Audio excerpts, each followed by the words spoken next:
Commission a relevé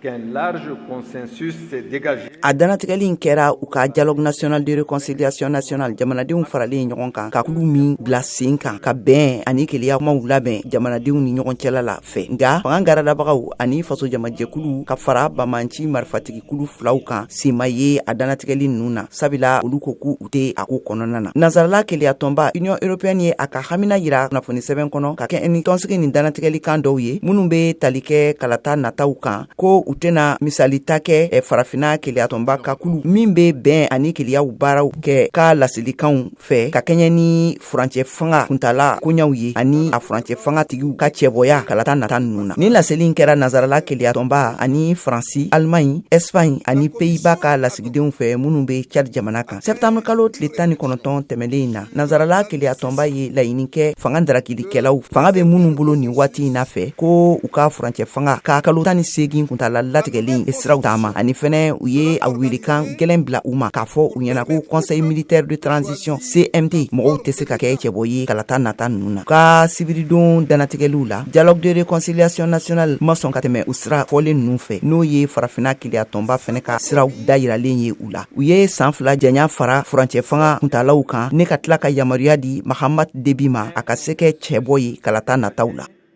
pour que tout Tchadien qui remplit les conditions fixées par la loi soit électeur et éligible.